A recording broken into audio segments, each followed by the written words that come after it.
Olá, meninas, boa noite. Hoje nós vamos iniciar a nossa live. Ei, Rafa, boa noite.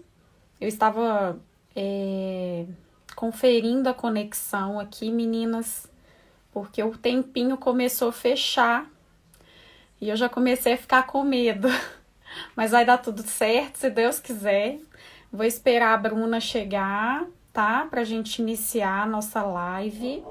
Hoje a gente vai falar sobre um tema super interessante, né? Vamos conversar aí um pouquinho sobre a dificuldade em chegar à resposta orgástica, tanto pela visão da fisioterapia, quanto pela visão da terapia, né?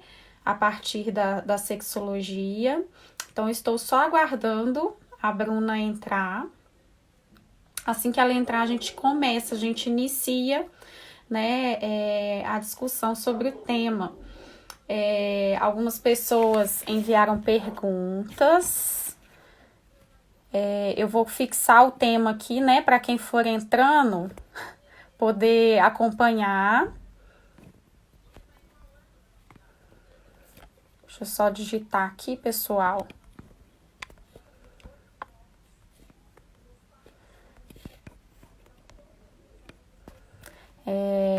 Rapidinho.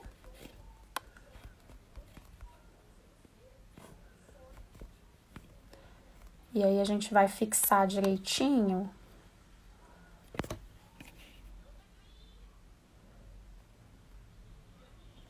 Eu acho que a Rafa me ensinou a fazer isso aqui, né, gente? Vamos ver se eu vou conseguir. Consegui! Ó, a Bruna chegou. Eu vou convidar ela à nossa live. Vamos só aguardar ela chegar e ela entrar. Ei, Bruna. Olá, tudo bem? Tudo bem, graças a Deus, e com você? Ótima. Bem empolgado Que para essa bom. noite. Também estou, né? Nós já estamos aí com um número bom de seguidores, né? Nesses primeiros minutinhos, nós vamos conversar sobre um tema muito bacana, né, Bruno? Um tema muito perguntado no consultório, tanto na físio quanto na terapia, né? Eu acredito que a gente vai alcançar bons resultados aí a partir dessa conversa. Isso é ótimo.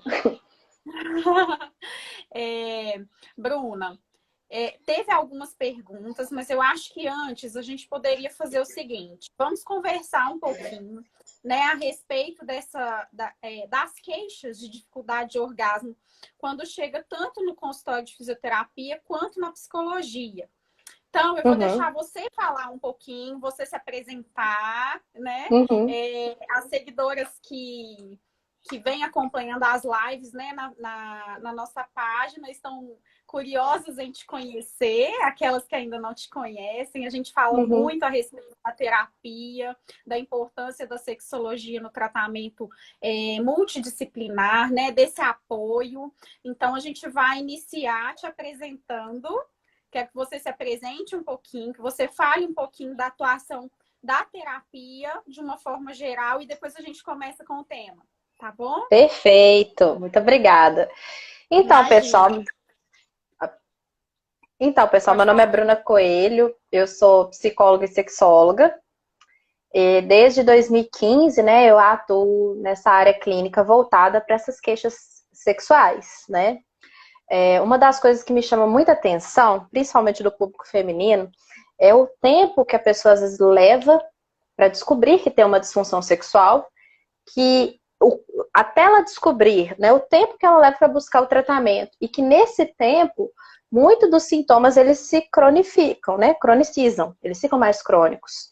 E a ideia, né, até da gente fazer essas lives, é mostrar a importância desses cuidados, né, que todas as disfunções sexuais, elas têm tratamento, e quanto mais cedo elas identificadas, né, mais a mulher vai ter possibilidades de ter outras referências sobre a sexualidade, né, porque o que muito acontece é assim, essa dificuldade gerar um estado de sofrimento muito grande, a pessoa passa a desacreditar de ter prazer, que é das questões que nós vamos atuar muito na parte clínica. A sexologia, né, quando a gente pensa assim, como que a sexologia ela pode ajudar nas disfunções sexuais? A gente entende, por exemplo, né, a sexualidade é um comportamento. Em como um comportamento ele é aprendido, quais são as referências desse comportamento? Né? Quais são os pensamentos, quais foram essas experiências que foram trazendo essa referência que a pessoa tem sobre a sexualidade? O quanto elas influenciam no prazer? Existe algum trauma? Quais foram as associações que a pessoa foi fazendo ao longo da vida do que é o prazer, do que é a sexualidade?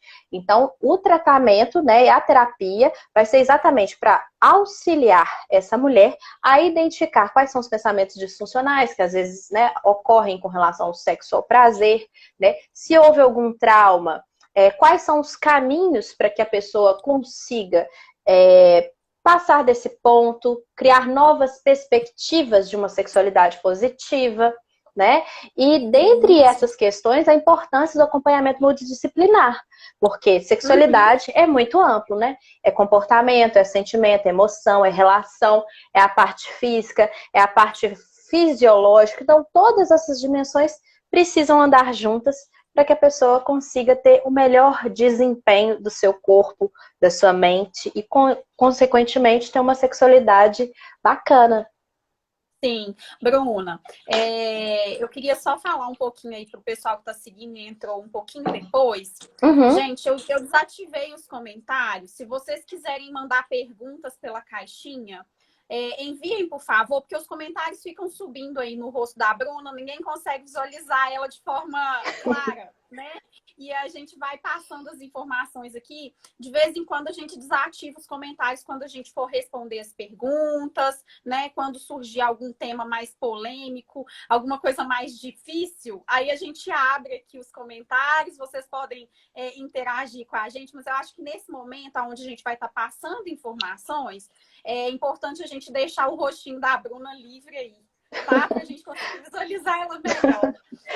Beleza. Bruna, eu até concordo plenamente com tudo que você diz. E assim, nos últimos dias a gente tem conversado muito aqui, tentando deixar claro que a sexualidade vai muito além do ato sexual, né? As pessoas, elas limitam demais a sexualidade ao ato sexual, né? A uma penetração em si, ou uma resposta orgástica, ou uma ejaculação.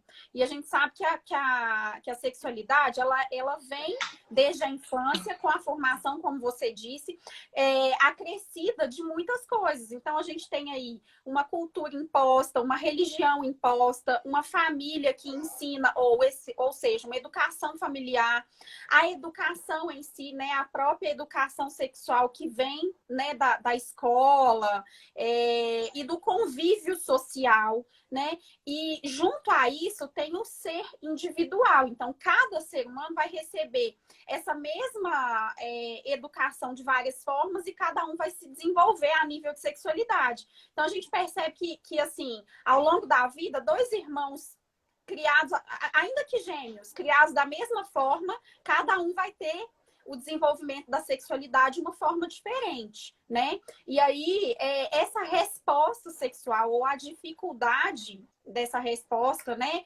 Hoje a gente está falando aí sobre a dificuldade de orgasmo, ou seja, uma dificuldade, uma falha, talvez, no desenvolvimento da sexualidade feminina. Vai muito de todas essas coisas unidas, né? Quando a gente vê isso no consultório, é muito claro. Então, o que eu gostaria que você conversasse com a gente agora? A nível de interferência de resposta orgástica, o que você acha que mais interfere? Sabe? Se ao longo da vida tudo isso vai interferir ou se tem algum ponto específico que é mais agravante quando a gente está falando de orgasmo em si? O que acontece? Geralmente, né, até enquanto a gente considera critérios diagnósticos, é um somatório de fatores, né? Mas um fator que eu acho que é extremamente complicado são fatores, por exemplo, onde existe uma castração, no sentido assim, da ideia de prazer. Vamos pensar, onde o sexo é associado muito claramente com algo errado, né, com algo sujo. Vamos pensar que, às vezes, tem algumas religiões que elas têm uma forma de encarar o sexo, é, né, o sexo pecado, e isso é muito incutido. Só que o que Sim. acontece? Mesmo quando a pessoa está num lugar possível dessa experiência sexual aceitável para essa religião, essas referências, essas associações ainda permanecem, né? Então, Sim. dentre as várias questões que interferem numa formação, se é que é possível a gente dizer, né, de uma disfunção sexual, eu percebo que são essas referências, né, essas crenças religiosas. Sim. Seja crenças religiosas, sejam crenças, por exemplo, do que é certo e o que é errado, do que a família colocou, né, do que é possível, do que é bom, do que é ruim, essa dicotomia frente ao sexo, né? Sim. Sim. E um ponto que também eu acho que é muito importante é casos que são mais graves com relação, por exemplo, a trauma, né? Em que a pessoa Sim. fisicamente viveu um trauma, um abuso sexual, um toque não consensual, e que pode fazer com que essa pessoa desenvolva uma aversão ao toque, Sim. né? E E que nesse muitas vezes, né? sentido, Muitas e vezes que, essa palavra trauma, né, Bruna? Ela vem já ligada a um abuso, seja ele emocional ou físico, mas pode ser uma queda, né? E que gerou uhum, uma dor muito grande nessa região. Pode ter sido a menarca, né? Ah, foi muito dolorosa, foi muito desgastante aí a primeira vez que veio a minha menstruação. Pode ser, enfim, existem várias coisas que podem estar dentro desse trauma e que talvez nem seja considerado como motivo para uma disfunção, para uma possível disfunção sexual, né, posteriormente. exatamente. Então, assim, sempre na avaliação, né, que a gente vai pegar as Sim. referências, a história do sujeito, é importante extrapolar um pouquinho, né? Porque muito do que foi a referência, a história da pessoa, às vezes pode ser um fator que não necessariamente está determinado num critério diagnóstico, né?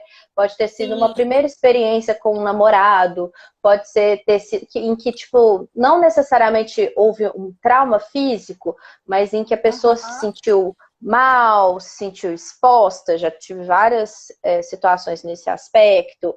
Pode ser propriamente o medo, né, que o Uhum. sexo traz, né? A Sim. pessoa cresceu com muito medo de engravidar, muito medo de ter uma doença sexualmente transmissível. Então, não aconteceu um fato em si, mas existe uma referência em que a situação do encontro sexual vai ser uma situação tensa, cheia de ideias, cheia de expectativas, de temores, e que isso pode sim interferir na maneira como a pessoa entende o prazer, se ela está relaxada ou não. Pode ser também vinculado, por exemplo, uma Sim. pessoa que é extremamente, na vida, de forma geral, muito controladora, sabe? Sim. E que acaba levando esses componentes também para a vida sexual, que é um campo que a gente, Sim. né, literalmente a gente tem que deixar, né, É, acontecer. Então tem vários hoje, fatores que podem, né, influenciar nessa sensação de prazer.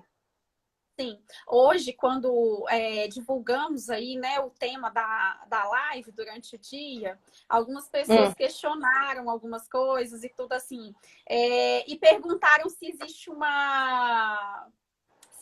um motivo específico para a gente não conseguir alcançar o orgasmo, né? E aí, uma das coisas que eu imagino ser o mais limitante de tudo é a falta de concentração naquele momento.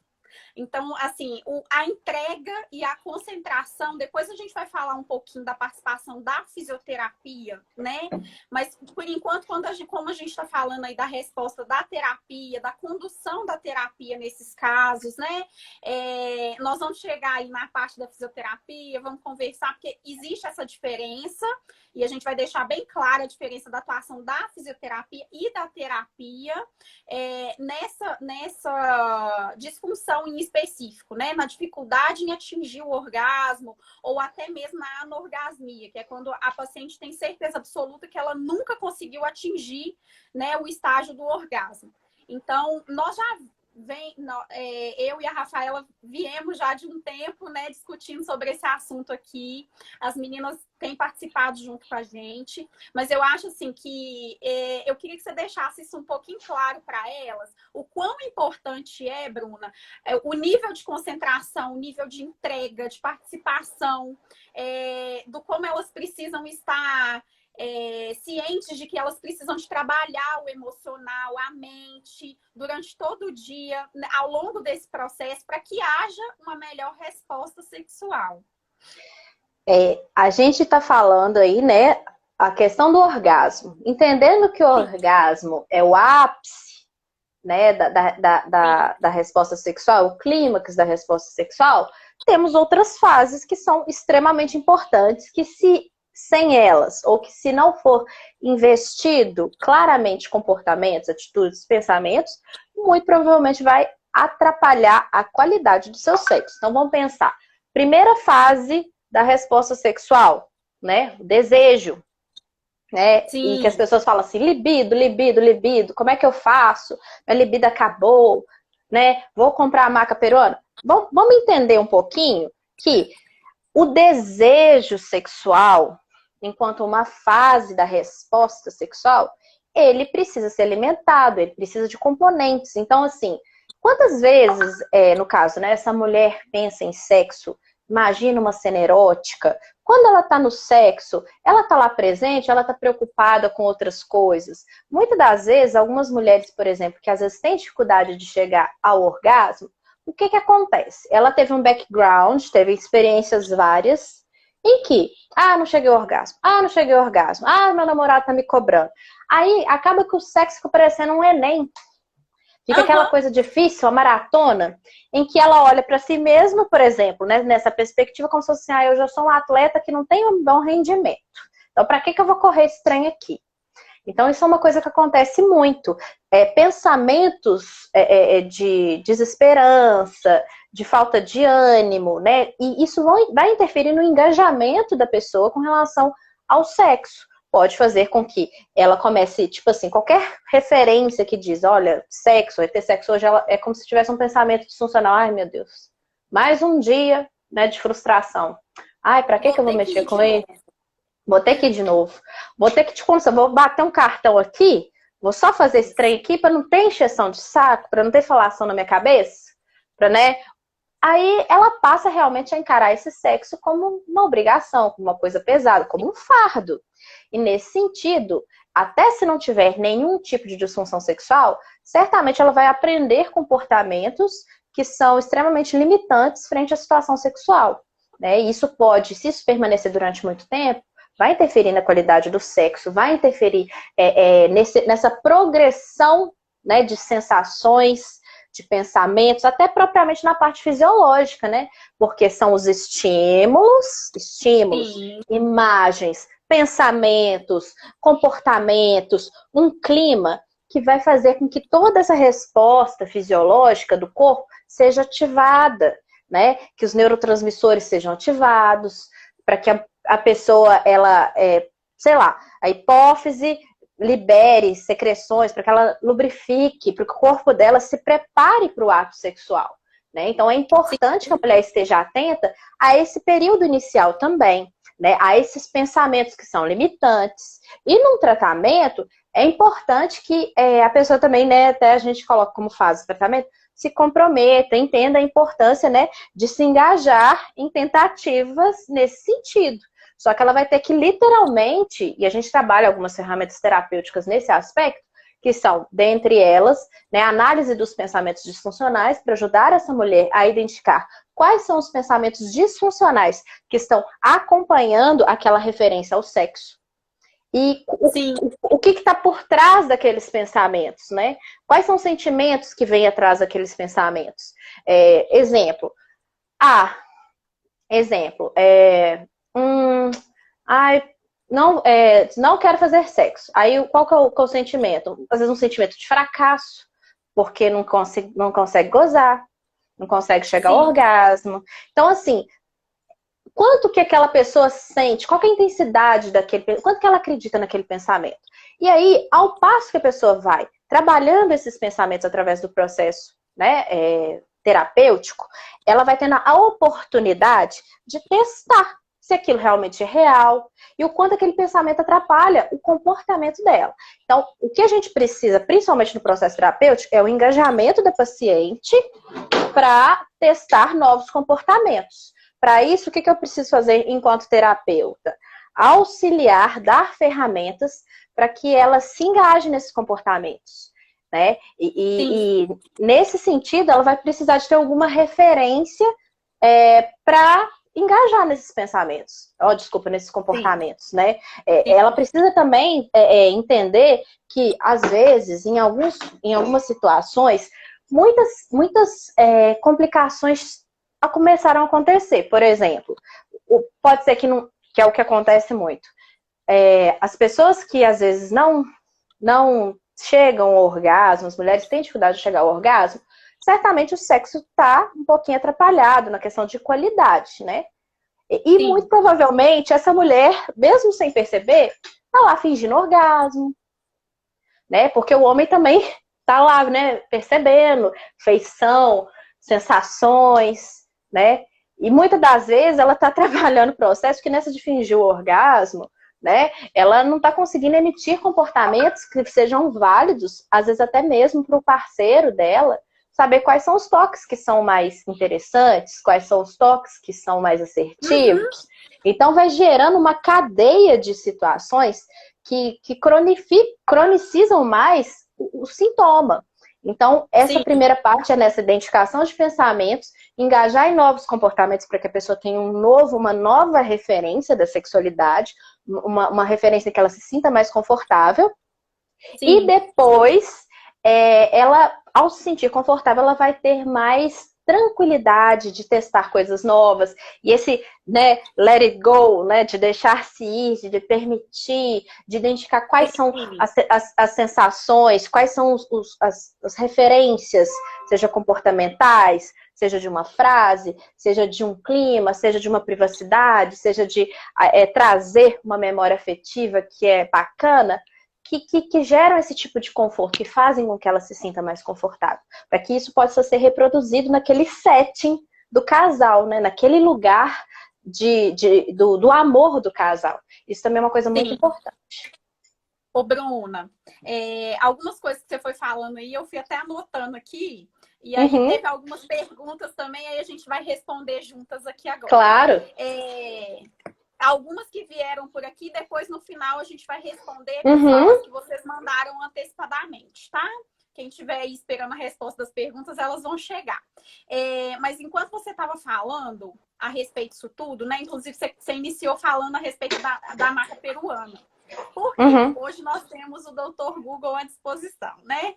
As meninas entram lá e elas vão lendo tudo que tem a respeito de melhora de resposta de orgasmo. E aí vão tomando, assim, tudo que vem pela frente, achando que isso vai dar um resultado. Então, assim, uma coisa que é muito importante a gente deixar claro é que antes de iniciar qualquer medicação, ainda que natural, é interessante passar no ginecologista, refazer todos os exames hormonais, ver se tá tudo ok. Pensar, né, porque assim, até a respeito desse tema aí, maca peruana, é uma erva, né, vamos explicar aí o que é a maca peruana. É uma erva que melhora, né, segundo estudos, tem um poder benéfico aí nas respostas hormonais femininas, tá? Então, melhora a resposta de orgasmo, diminui as sensações ruins aí que vem a partir da menopausa, né? Então, assim, algumas mulheres procuram mais nessa idade, né? Quando chega aí o período da menopausa, elas estão com alguma dificuldade, elas tomam. E as meninas, né, que estão com dificuldade de resposta de orgasmo, vão ler lá na internet. E assim como elas procuram o pompoarismo para melhora de resposta sexual, elas procuram também o remedinho, né, a maca peruana, achando que é uma mágica, que elas vão tomar e que não precisa de fazer mais nada da vida, que elas vão ter uma resposta orgástica melhor, mais positiva. E não é isso que acontece. Muitas delas ficam extremamente frustradas, tanto no uso da medicação, quanto na tentativa de tentar o pompoarismo e não ter a resposta por falha mesmo do mecanismo, né? Que a gente tem que pensar aí Nós já conversamos sobre o pompoarismo algumas vezes, a gente vai falar hoje de novo, porque é uma das ferramentas que muitas das meninas utilizam, né, para melhora da resposta sexual. Tem o seu lugar, né, se bem executada, se tiver uma boa força da musculatura, se tiver uma propriocepção adequada, ou seja, eu conheço o meu corpo, eu sei aonde eu sinto prazer, eu sei ativar o meu assoalho pélvico, eu sei contrair e relaxar essa musculatura. Então, quando isso acontece, eu tenho uma boa resposta sexual a partir do uso do pompoarismo. Mas se eu não sei nem aonde está meu assoalho pélvico, se eu não me conheço, se eu não faço essa autoavaliação, essa autoanálise, se eu não tenho uma força adequada da minha musculatura, se eu não faço um bom relaxamento, eu vou tentar, por um curso online, realizar as manobras e vou ter mais uma frustração. Então, assim, primeira coisa que a gente tem que entender é que a resposta de orgasmo, ela vem daqui. Está na nossa cabeça. Por isso, até, a importância da terapia nesse sentido. Por quê? A Bruna vai reforçar isso daqui a pouco, mas se você está com uma autoestima baixa, se você não se conhece, se você nunca teve uma experiência pessoal a nível de força muscular, então eu não sei se eu tenho força, eu não sei nem o que é contrair meu assoalho pélvico. Eu não sei nem aonde está. Né? Eu não sei nem quais são as divisões que tem dentro desse espaço chamado assoalho pélvico. Então, eu não sei onde está minha uretra, eu não sei onde está meu canal vaginal, eu não sei onde está meu introito fecal, eu não sei para que serve a musculatura, eu não sei o que eu tenho que contrair, o que eu tenho que relaxar. E aí eu quero fazer uma manobra mirabolante. Então, fica muito complicado mesmo. Tá?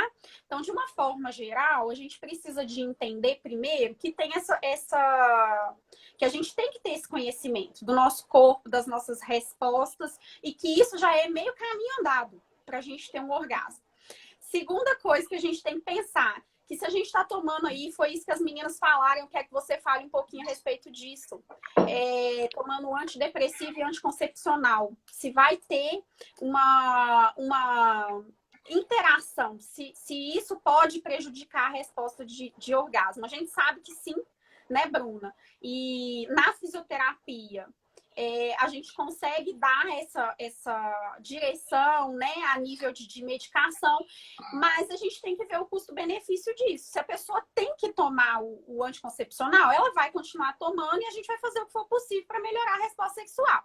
Se ela tem que tomar um antidepressivo, não tem como a gente tirar o antidepressivo de uma pessoa que precisa tomar um antidepressivo para ela ter uma melhor resposta sexual. A gente vai se adequar dentro disso, né? Você concorda com isso, ô Bruna? Super concordo, porque, por exemplo, né, pelo menos para mim, nunca chega aquele paciente assim com uma disfunção sexual mais tranquilinha, sempre mais crônica, né? Isso. Então, assim, aí tem uma cronicidade orgânica, aí o relacionamento tá daquele jeito, aí a autoestima tá lá no chão, e crenças sobre a sexualidade, assim, extremamente limitantes. Então, assim, a gente vai literalmente mexendo nesse vespeiro com muito cuidado, entendendo que, assim, né, existe como se fosse uma hierarquia quando a gente pensa em cronicidade, né? Um paciente, por exemplo, psiquiátrico, tem uma depressão grave, a gente sabe que transtornos de humor interferem também no comportamento sexual. Porém, ele tem lá um remédio que claramente ele faz, né, a recaptação da serotonina. E a serotonina, de alguma maneira muito presente no corpo, pode interferir nesse comportamento, nessa volição da pessoa buscar por sexo, né? É muito parecido com o que ocorre, por exemplo, quando o homem ele ejacula, ele tem aquele período refratário, em que as pessoas falam, não, mas ele tinha que estar pronto. Não, naquele momento ele teve toda uma liberação de serotonina tão grande que ele está numa sensação de tá tudo certo, está tudo ok, preciso de, né, me recuperar, porque são outros neurotransmissores que vão agir para virar toda essa resposta sexual masculina, todo aquele processo, né, lá da ereção e da resposta sexual masculina. Então, assim, entendendo a complexidade, né, desses fatores, a gente precisa entender, e isso é uma das intervenções terapêuticas, o que é melhor naquele momento. Né? Por exemplo, tem pacientes que pode ser que indicar para o ginecologista para rever o método contraceptivo, gere uma resposta interessante. Sim, Pode ser que sim, um outro método contraceptivo. Porém, se essa pessoa também tem um medo de engravidar gigantesco, o papel do terapeuta também trabalhar essas questões, né? O que está gerando mais essa confusão toda, né? O que está fazendo com que essa pessoa ela fique mais tenha mais dificuldades, é mais comportamental, é a questão do remédio, e dentre as questões a gente informa o paciente, né, bem claramente, como que é o caso dele, que, por exemplo, na terapia a gente chama de psicoeducação, que é dar uma informação, né, limitada frente aos sintomas. No caso dele, eu sempre falo, gente, não compare seu caso, cada caso é um caso. Nós vamos ter níveis de cronicidade, níveis de interferência, possibilidades, caminhos, desafios. Então, eu faço tipo um mapinha para instruir esse paciente. Por exemplo, olha, nesse momento você tem tá tomando um remédio. Então, se você tá com depressão, vamos trabalhar esse processo concomitante a regular e trabalhar em comportamentos que te deem, né, mais sentido, que você sinta melhor, mais adaptado, né? Também trabalhar concomitante isso, o processo da depressão, né? Porque a gente sabe que ali vai ter um remédio que vai, né, de fato, atrapalhar. Fazer o que está possível dentro do possível. Instruir o paciente nesse sentido. Porque quanto maior o nível de expectativa, o que vai acontecer? Num tratamento, é igual... deixa eu dar um exemplo. Um exemplo, fisioterapia, né? Tem vários estudos que vão mostrar que a pessoa tem que fazer um número X de sessão e que diante de várias pessoas que foram pesquisadas, um número X de sessão obteve resultados interessantes para trabalhar aquela lesão de uma forma ou de outra. Se a pessoa ficar com uma expectativa muito alta, às vezes no primeiro atendimento, em que você está fazendo aquela avaliação inicial, ela já vai achar que ela já vai sair de lá plena. E não é bem assim que funciona. É um tratamento. E durante o sexo, para pessoas que têm dificuldades para chegar ao orgasmo, ela não tem que ir pro sexo, tipo assim, agora vai. Não. Ela tem que ir, olha, deixa eu conhecer, deixa eu entender melhor, olha, vou testar outras coisas, deixa eu perceber quais são esses caminhos, para que ela tenha essas expectativas mais mais sem muita expectativa, sem muita cobrança. Porque senão, enquanto ela estiver lá no sexo, ela tá lá na frente. Tá tipo assim, tá lá, né, na relação sexual, mas tá pensando, vou gozar, não vou gozar. É como se fosse uma ansiedade de desempenho também, né? Tipo assim, vou gozar, não vou gozar, tô perto de gozar. Ela não tá deixando o corpo, ela não tá se permitindo. Então, é uma das maneiras também que ocorrem que interferem muito nessa sensação de prazer. Sim. Eu vou, antes da gente começar a responder todas as perguntas, e tem pergunta, tá? Opa! Aí eu acho que daqui uns 3 minutinhos a gente já começa a responder as perguntas, porque as perguntas vão render e talvez seja a dúvida de todo mundo.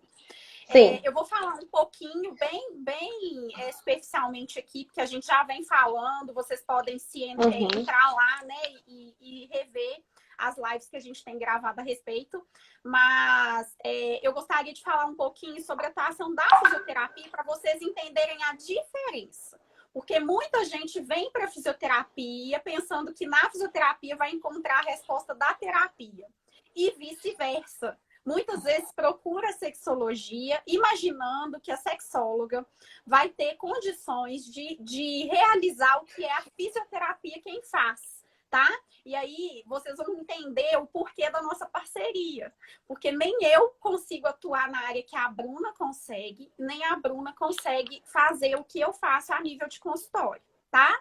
Então, qual que é a diferença básica aí, só para a gente entender? A Bruna, ela vai atuar na parte emocional. A gente sabe que toda disfunção, ela vem associada a um descontrole, a uma desordem emocional. E muitas vezes é a causa principal, né? Na grande maioria das vezes é muito difícil a gente ter um caso em que não haja um transtorno emocional primário que desencadeou um processo fisiológico, tá? Falando na linguagem grosseira, porque eu sei que tem tanto profissional quanto uma pessoa leiga, né? Que está aqui buscando informação.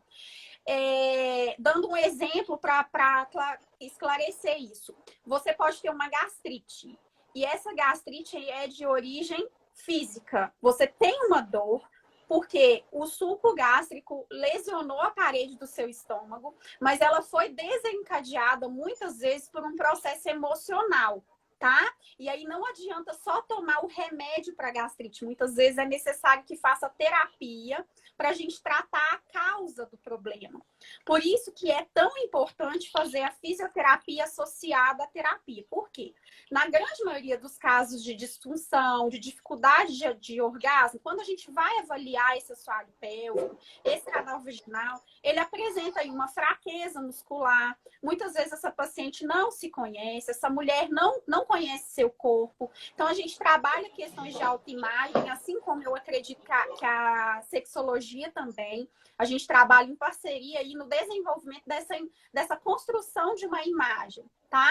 E aí eu acho que a sexologia, ela atua muito bem nessas questões de autoestima, sabe? Que é uma coisa que na fisioterapia, por mais que a gente atue, é de uma forma secundária, porque a nossa função primária é avaliar essa musculatura, tá? Ver se existe uma desordem, se existe uma fraqueza muscular, porque de repente, se esse assoalho pélvico, se essa musculatura está muito fraca, está muito hipotônica, não vai acontecer o contato ideal durante o processo de penetração para que haja uma resposta orgástica. Muitas vezes essa mulher não sabe que precisa de ter uma boa resposta de lubrificação, e aí a gente não, muitas vezes não tem, né, as preliminares de forma adequada. E aí a terapia vai ajudar nessa questão das preliminares e a fisioterapia vai ajudar na melhor resposta de lubrificação, a partir dos exercícios de fisioterapia, juntamente com a intervenção da fisioterapia. Então, é sempre um trabalho em conjunto. A gente não consegue fazer uma coisa isolada da outra, tá?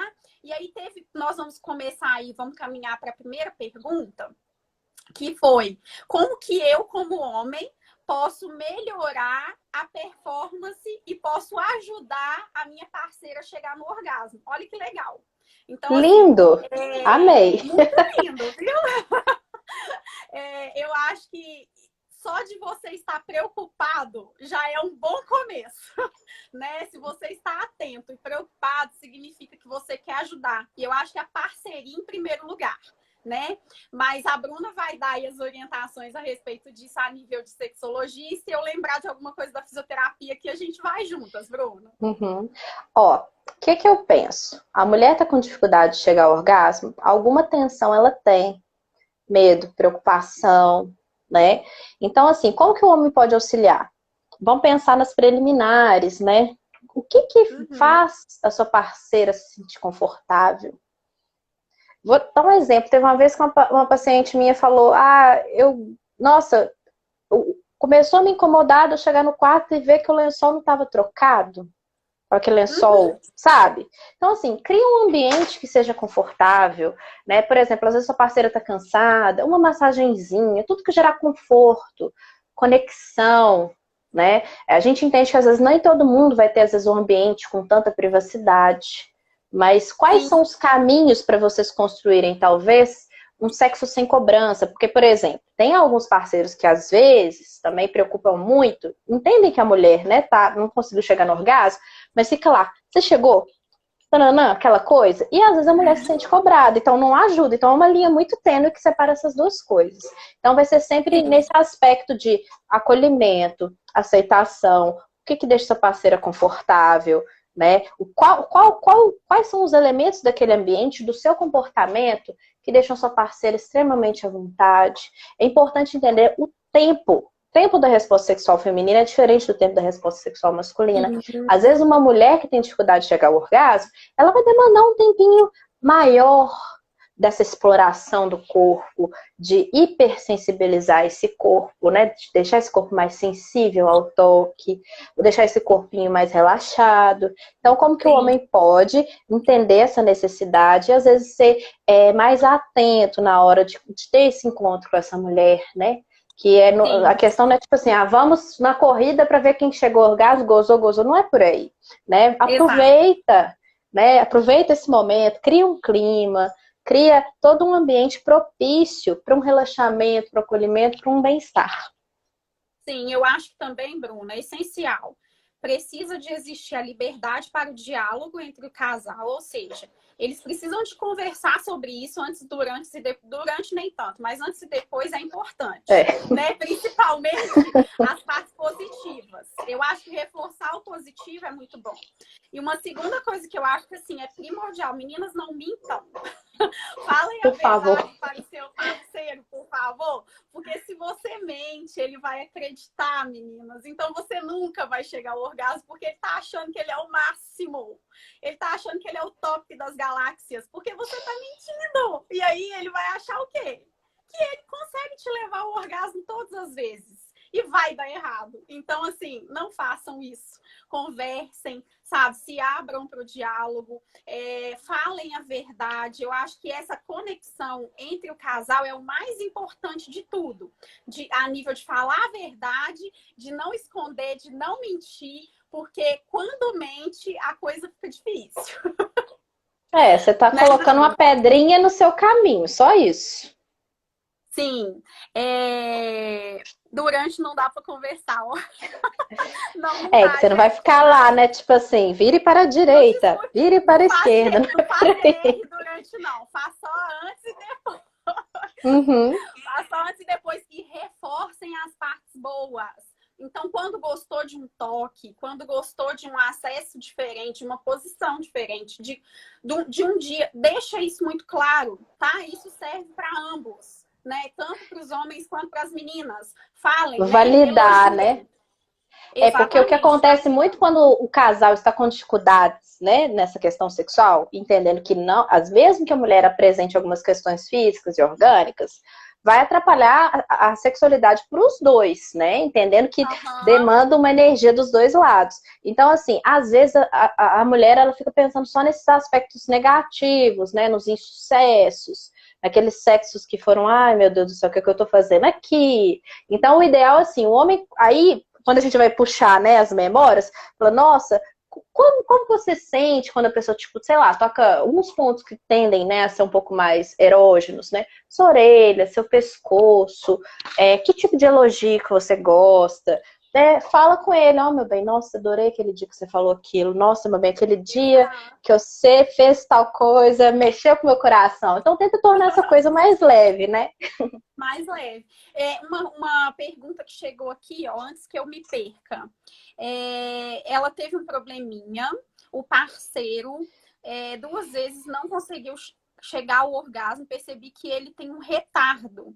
É mais lenta a resposta sexual dele. Isso também acontece, né, Bruna? Hoje a gente não está falando especificamente das disfunções sexuais masculinas, né? É até um tema bem interessante para a gente conversar também, apesar da nossa atuação ser na saúde da mulher, mas eu acho que até as meninas que têm alguma disfunção, muitas vezes têm dúvidas em relação ao parceiro, sabe? Porque às vezes Então, esse parceiro pode ter também pode ter uma alguma disfunção, isso disfunção, que é o acontece que muito. acontece demais. Acontece muito. Então, precisa de ter realmente essa interação, né? E aí, de repente, a gente até pode pensar nisso, viu, Bruna? De falar para os Amei meninos a aí um ideia. dia, para as Uhum. meninas, para os meninos, enfim. E aí, a respeito da pergunta dela, do porquê desse atraso. Pode ser que ele realmente esteja com alguma disfunção, né? Que ele precise de Sim. procurar ajuda médica, né? Tem a ejaculação retardada, né, que é uma das disfunções sexuais que podem estar ligada, por exemplo, desde o uso de medicamentos, algum tipo de trauma, alguma crença, né, em que coloca o sexo como algo errado. Então, naquele momento em que o homem tá lá para ejacular, ele trava, ele não consegue ejacular. Então, assim, o acompanhamento também é junto com, né, outros profissionais, como a urologia, para descartar essas causas orgânicas, mas sempre trabalhar nesse processo de fazer com que a pessoa tenha uma crença mais saudável sobre a sexualidade, que não haja essa dicotomia que gera um conflito e que pode culminar numa ejaculação ou numa disfunção sexual.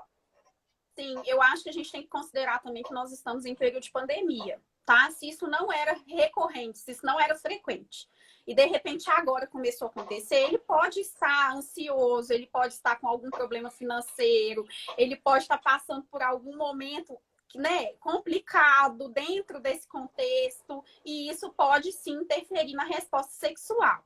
Então, assim, observar se isso é desde sempre, se isso é só de agora, né? Ou se ele está com algum problema, esse diálogo, essa comunicação é fundamental, né, Bruna? Perfeito. Uma outra pergunta. O orgasmo se dá só através do clitóris? E aí? Eu respondo ou você responde? Vai, podemos responder. Vai você aí. Ó, na minha opinião, tá, gente? O orgasmo, sim, a resposta orgástica, ela vem a partir do clitóris, mas ela começa aqui, tá? Não adianta você ter uma musculatura muito forte, um bom nível de concentração dentro da relação, um bom nível de concentração não, uma boa força, entender o que você está fazendo, se você não estiver dentro daquele momento, se você não estiver entregue ao momento, independente de musculatura, de força muscular, de boa mobilidade de quadril, enfim, de todas as outras coisas. Se não é um dia bom, não vai atingir a resposta orgástica. Se a sua mente não está ligada ao processo sexual, ao ato sexual, não vai ter uma boa resposta orgástica. Por isso que eu falei, se a Bruna responde ou eu respondo. Por quê? Porque, teoricamente, pela fisioterapia, eu pensando somente na fisioterapia, sim, né? Se eu tenho uma boa força muscular, se eu trabalho bem a musculatura superficial, e eu não tenho nenhuma disfunção aparente, a minha resposta vai vir sim, né? Do clitóris. Lembrando que a glande do clitóris não é o clitóris incompleto, né? Ele lá dentro, ele ainda tem o bulbo e o corpo do clitóris que participa, tá? Dessa resposta de orgasmo. Então, não existe essa separação entre orgasmo clitoriano e orgasmo com penetração. O orgasmo é um só, tá? A partir do momento que você estimula e chega ao ápice, vai acontecer a resposta orgástica como um todo. Essa divisão ela é feita na nossa cabeça, porque muitas vezes a estimulação externa nos faz atingir o orgasmo. E como a gente não tem nada ali dentro do canal para me dar um feedback de que lá dentro também eu estou tendo um orgasmo, eu acredito que ele está acontecendo só do lado de fora. Mas o meu orgasmo, ele vai ter o meu clitóris, ele vai ter uma resposta como um todo, né? E aí, existe essa divisão aí, né, na cabeça das meninas, mas não é isso que acontece, tá? O orgasmo, ele acontece a partir do clitóris, com ou sem penetração. Com a penetração, é no clitóris também que ele acontece. Essa resposta de orgasmo vem dali, porque ele é altamente inervado, ele tem muitas terminações nervosas. Então, e aí, a glande lá do clitóris, que é a parte mais visual, que é onde todo mundo consegue atingir geralmente, ela está mais aparente. Por isso que a gente liga a resposta orgástica à parte externa e não à parte interna. Mas quando a gente ganha consciência do clitóris, tanto externamente quanto internamente, nosso nível de concentração, nosso nível de consciência nos leva a entender que quando acontece fora, acontece dentro, quando acontece dentro, acontece fora, e assim por diante. É possível uma sensação, é comum sentir uma sensação com penetração e outra com masturbação? Sim. Sim. É possível sim. Por quê? Vou responder essa pergunta também, porque ela tem muito a ver com a parte muscular. Por que a sensação pode ser diferente? O nível de intensidade que você está colocando no movimento.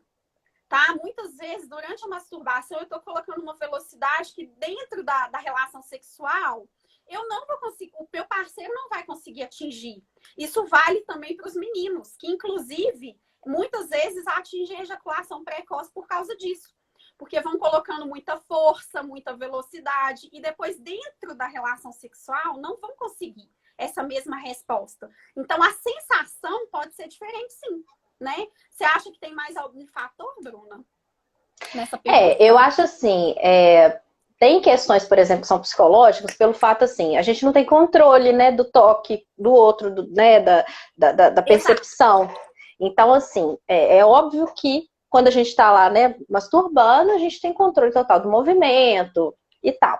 Então, às vezes, a pessoa, por se deparar com uma situação, quem às vezes apresenta esse problema, traz esse tipo de queixa. Se depara com uma situação que não tem tanto controle.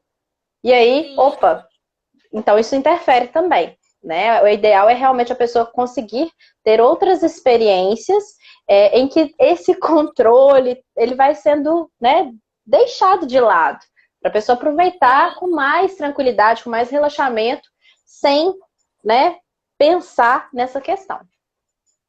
Tá, agora vamos lá. Teve uma pergunta aqui: como ter orgasmo? Bem simples, direto. Bem simples. Como ter orgasmo?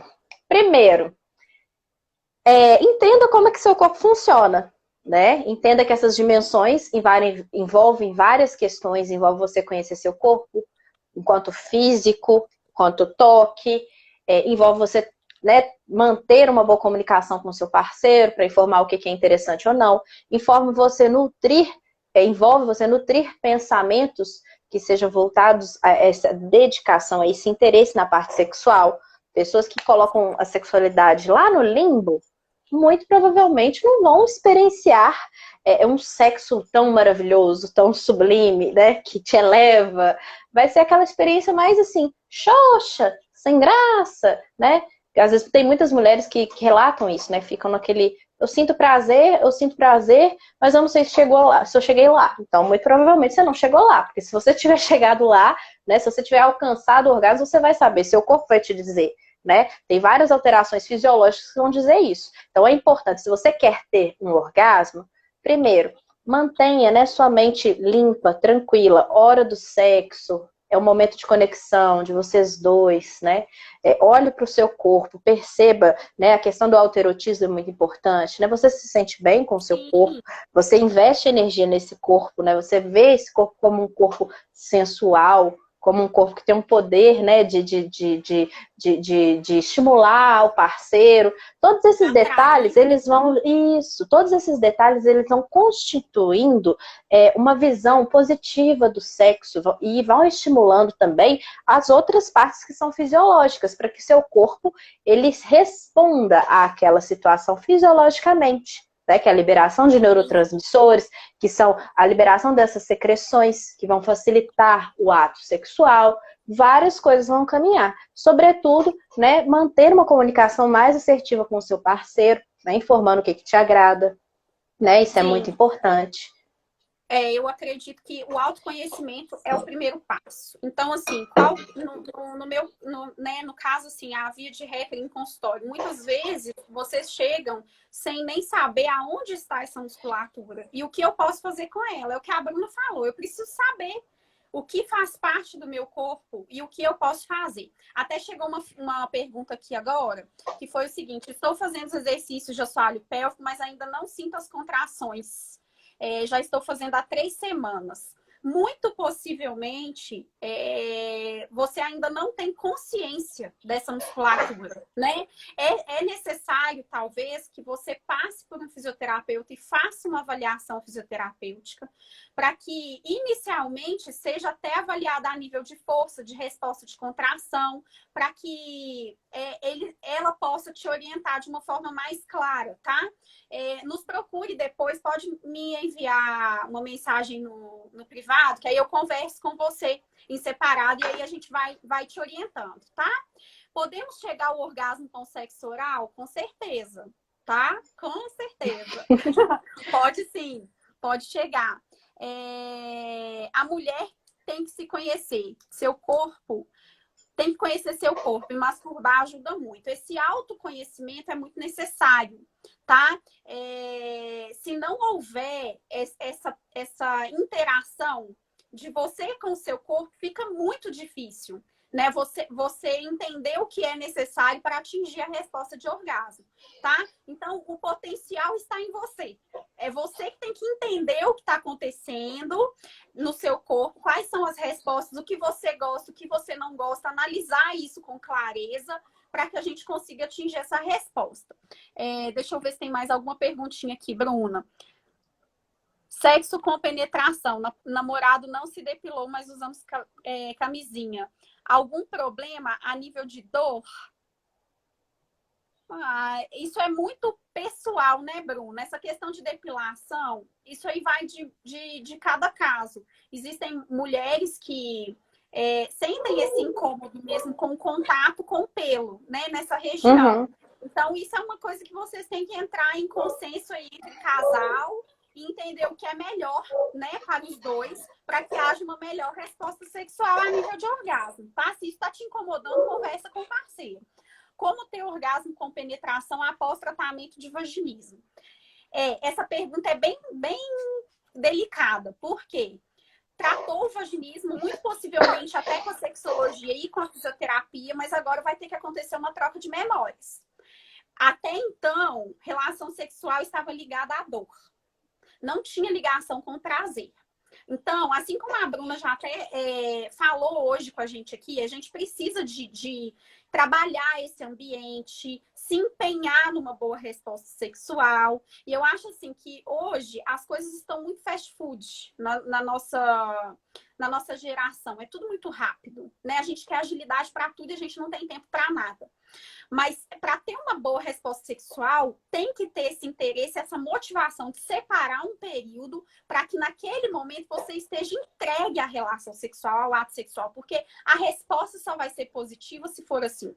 Tudo que a gente faz com excelência, a gente consegue uma melhor resposta. E não seria diferente na relação sexual. Então, eu acredito que, ainda mais após um tratamento de vaginismo, é altamente necessário que você se entregue a essa relação de uma forma inteira, completa, acreditando que não existe mais a dor. Porque se finalizou o processo de tratamento, não existe mais dor.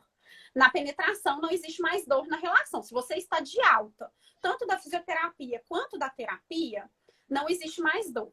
Então, eu acredito que se não existe mais dor, o que você tem que trabalhar são as ligações de prazer, tá? E isso é um processo. Vai chegar um momento que você vai conseguir atingir o orgasmo, sim. Tá? Acredite, invista em lingerie, invista em novos processos, esqueça os momentos de dor e troque as memórias. Que eu acho que é esse o caminho, né, Bruna? Perfeitamente, disse perfeitamente. Exatamente. Pessoal, tá faltando 2 minutinhos para eles encerrarem a nossa live. Ai, ai, então, ai.